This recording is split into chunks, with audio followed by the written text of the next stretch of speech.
السلام علیکم ناظرین۔ بیت المقدس، القدس، یروشلم، مسجد اقصی، قبۃ الصخرہ، یہ سب نام آپ سنتے ہوں گے، لیکن آپ اگر اس کی تاریخ کے بارے میں نہیں جان رہے ہوں اور اس کی تاریخ کو آپ جاننا چاہتے ہوں تو میں آپ سے گزارش کروں گا اس ویڈیو کو مکمل دیکھیں اور دھیان سے دیکھیں۔ یقیناً آپ اس کی تاریخ کو مکمل طور پہ جان جائیں گے انشاءاللہ۔ بیت المقدس کی تاریخ کو سمجھنے کے لیے، آسانی سے سمجھنے کے لیے ہم اسے دو حصوں میں تقسیم کر دیتے ہیں۔ ایک اس کا وہ زمانہ یعنی نبی معظم صلی اللہ علیہ وآلہ وسلم کے پیدائش سے قبل کا زمانہ، اور ایک نبی معظم صلی اللہ علیہ وآلہ وسلم کے پیدائش کے بعد کا زمانہ یعنی آج تک۔ اس کو دو حصوں میں تقسیم کر کے ہم آسانی سے سمجھ لیں گے۔ سب سے پہلے ہمیں یہ جان لینا چاہیے کہ بیت المقدس کی تعمیر، اس کی بنیاد سب سے پہلے حضرت یعقوب علیہ السلام نے اس کی بنیاد ڈالی، اور حضرت یعقوب علیہ السلام کے بعد اس کی تجدید حضرت سلیمان علیہ السلام نے کی۔ حضرت یعقوب علیہ السلام کے بعد حضرت سلیمان علیہ السلام کے حکم سے مسجد کی تعمیر کی گئی اور اس شہر کی بھی تجدید کی گئی، جسے یہودی ہیکل سلیمانی کہتے ہیں۔ اور حضرت سلیمان علیہ السلام کے بعد، جس کو حضرت سلیمان علیہ السلام نے تعمیر کیا تھا،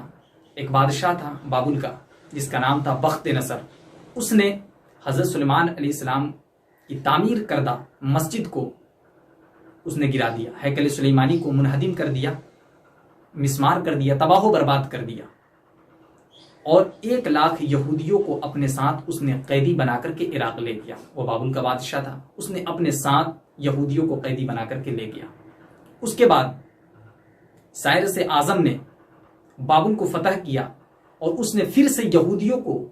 بیت المقدس میں جا کر کے آباد ہونے کے لیے اجازت دے دی اس نے، اور یہودی پھر سے یروشلم میں جمع ہو گئے اور وہ آباد ہو گئے، اور ہیکل سلیمانی کی ان لوگوں نے پھر سے تعمیر کر لی۔ پھر اس کے بعد یہودی ہیکل سلیمانی کو دوبارہ جب تعمیر کر لیے تو اس کے بعد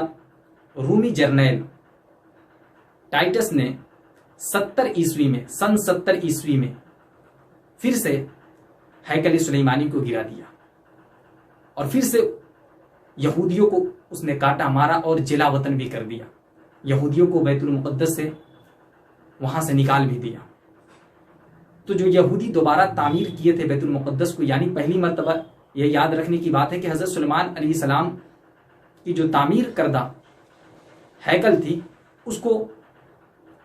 بخت نصر نے گرا دیا، اور دوبارہ پھر سے جو یہودی تعمیر کیے اسے سن 70 عیسوی میں رومی جرنیل ٹائٹس نے اسے بھی گرا دیا۔ اور اس کے بعد یہودی پوری دنیا میں منتشر ہو گئے، یعنی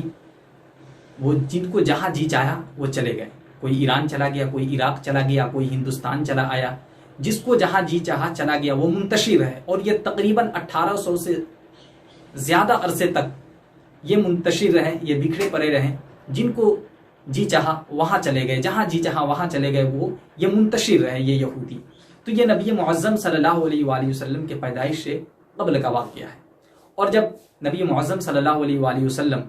سن 571 عیسوی میں پیدا ہوتے ہیں، اور اس کے بعد واقعہ معراج پیش آتا ہے۔ واقعہ معراج میں نبی معظم صلی اللہ علیہ وآلہ وسلم مسجد حرام سے مسجد اقصی جاتے ہیں، جس کا ذکر قرآن میں ہے، سبحان الذی اسری بعبدہ لیلا من المسجد الحرام الی المسجد الاقصی، جس کا ذکر ہے۔ اور نبی معظم صلی اللہ علیہ وآلہ وسلم واقعہ معراج میں جاتے ہیں اور وہی بیت المقدس میں جاتے ہیں، انبیاء کی وہاں پہ امامت کرتے ہیں۔ اور اس کے بعد مسلمانوں کا قبلہ اول، یہ وہی سرزمین ہے جو مسلمانوں کا قبلہ اول بھی تھا، یعنی مسلمان تقریباً 16 سے 17 ماہ تک اسی کی طرف منہ کر کے نماز پڑھا کرتے تھے۔ تو مسلمانوں کا یہ قبلہ اول بھی ہے، اور ہم سب کے نبی معظم صلی اللہ علیہ وآلہ وسلم سفر معراج کے لیے آپ وہاں سے آسمانی دنیا کے سفر کا آغاز کرتے ہیں بیت المقدس سے۔ تو اس لیے یہ مسلمانوں کے لیے بھی یہ مقدس جگہ ہے، یہ مسلمانوں کا قبلہ اول بھی ہے۔ اور اس کے بعد حضرت عمر فاروق رضی اللہ تعالی عنہ کا زمانہ آتا ہے۔ آپ کو معلوم ہے کہ حضرت عمر فاروق رضی اللہ تعالی عنہ سن 634 عیسوی میں، یعنی حضرت صدیق اکبر رضی اللہ تعالی عنہ کا جب وفات ہوا اس کے بعد آپ تخت نشین ہوتے ہیں، آپ خلیفہ بنتے ہیں سن 634 عیسوی میں۔ اس کے بعد جب شام کا علاقہ فتح ہو رہا تھا تو مسلمان فتح کرتے کرتے بیت المقدس تک پہنچ گئے، اور بیت المقدس کو بھی مسلمانوں نے فتح کر لیا۔ یہ سیدنا عمر فاروق رضی اللہ تعالی عنہ کے دور خلافت کی بات ہے۔ اور یہ کب فتح ہوا؟ یہ تاریخ آپ یاد رکھ لیں، سن 639 عیسوی میں سیدنا عمر فاروق رضی اللہ تعالی عنہ کے دور خلافت میں یہ بیت المقدس فتح ہوا۔ اور اس کے بعد اس وقت یہ بات یاد رکھنے کی ہے کہ جب عمر فاروق رضی اللہ تعالی عنہ کے دور خلافت میں بیت المقدس فتح ہوا تو اس وقت یہودیوں کے طرف سے یہ تو بغیر خون خرابے کا ہی یہ شہر فتح ہو گیا۔ حضرت عمر فاروق رضی اللہ تعالی، ان لوگوں نے کہا کہ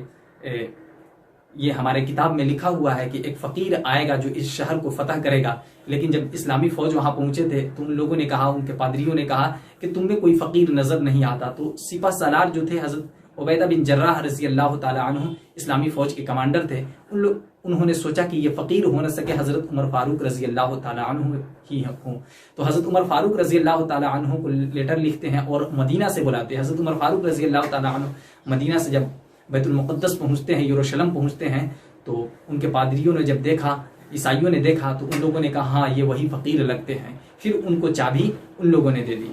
تو حضرت عمر فاروق رضی اللہ تعالی عنہ کے دور خلافت میں جب یہ شہر فتح ہوا تو حضرت عمر فاروق رضی اللہ تعالی عنہ سے ان لوگوں نے یہ شرط منظور کروایا کہ آپ یہ لکھیں اور یہ منظور کرے کہ آپ کو تو ہم یہ شہر حوالے کر رہے ہیں، آپ کے حوالے کر رہے ہیں، لیکن یہودی یہاں نہیں آئیں گے، یہودی یہاں آ کر کے آباد نہیں ہوئیں گے، یہودی اس شہر میں داخل نہیں ہو سکتے ہیں۔ لیکن مسلمانوں نے، حضرت عمر فاروق رضی اللہ تعالی عنہ نے یہ کہا کہ ہاں یہودی آباد یہاں نہیں ہو سکتے، لیکن ان کو آنے کی اجازت ہوگی۔ تو یہ مسلمانوں کا احسان ہے یہودیوں پر کہ مسلمانوں نے ان کو اس شہر میں آنے کی اجازت دی تھی۔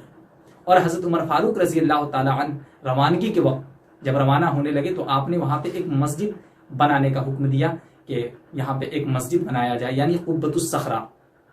قبۃ الصخرہ یعنی یہ وہاں پہ دو مرکز ہے جس کو آپ دیکھتے ہوں گے تصویر میں، ایک قبۃ الصخرہ کے نام سے مشہور ہے اور ایک بیت المقدس یا مسجد قبلی کے بھی نام سے اسے جانا جاتا ہے۔ مسجد قبلی بھی کہتے ہیں اور اسے بیت المقدس بھی کہتے ہیں، لیکن آپ یہ یاد رکھیے گا کہ بیت المقدس یہ پورے ایریا کا نام ہے۔ وہاں پہ جو صحن وغیرہ آپ تصویر میں دیکھ سکتے ہیں اسے، کہ یہ پورے صحن کا نام ہے۔ بیت المقدس کسی صرف ایک عمارت کا نام نہیں ہے، بلکہ یہ پورے صحن بھی اس میں شامل ہوتا ہے، اور جو کچھ بھی اس کے اگل بغل میں جو صحن ہے وہ سب بیت المقدس ہی کہلاتے ہیں، اور یہ دونوں عمارت اسی بیت المقدس کے اندر ہی آتے ہیں۔ تو یہ بھی بات آپ یاد رکھیں گے۔ تو بیت المقدس حضرت عمر فاروق رضی اللہ تعالی عنہ کے دور میں فتح ہوا، اور اس کے بعد صلیبی جنگوں میں مسلمانوں کے ہاتھ سے پھر یہ بیت المقدس نکل گیا مسلمانوں کے قبضوں سے، اور اس وقت صلیبیوں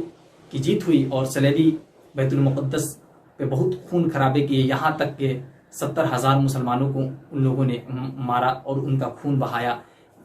مسلمانوں پہ بہت ان لوگوں نے ظلم کیا۔ اور اس کے بعد 88 سال کے بعد یہ صلیبی بیت المقدس کب فتح کیے؟ 1099 عیسوی کا یہ واقعہ ہے، یہ یاد رکھنے کی بات ہے۔ پھر اس کے بعد حضرت سلطان صلاح الدین ایوبی رحمۃ اللہ علیہ بیت المقدس کو 1187 عیسوی میں پھر سے عیسائیوں کے ہاتھ سے وہ چھڑا لیتے ہیں، پھر وہ عیسائیوں کے غلبے سے بیت المقدس کو نکال لیتے ہیں، اور حضرت سلطان صلاح الدین ایوبی رحمۃ اللہ علیہ کو اسی لیے فاتح بیت المقدس بھی کہتے ہیں، تو انہوں نے عیسائی غلبے سے بیت المقدس کو نکالا تھا 88 سال کے بعد، سن 1187 عیسوی میں۔ 1099 عیسوی میں صلیبی کے قبضہ میں گیا تھا، پھر اس کے بعد 1187 عیسوی میں سلطان صلاح الدین ایوبی رحمۃ اللہ علیہ کے قبضے انہوں نے عیسائی غلبے سے اسے نکال لیا۔ تو سلطان صلاح الدین ایوبی رحمۃ اللہ علیہ کے زمانے کے بعد سے لے کر تقریباً سلطنت عثمانیہ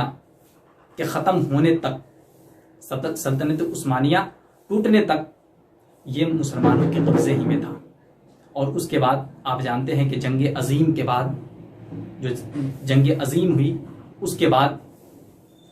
یہ مسلمانوں کے ہاتھ سے نکل گیا، اور آج اس پر اسرائیل کا قبضہ ہے،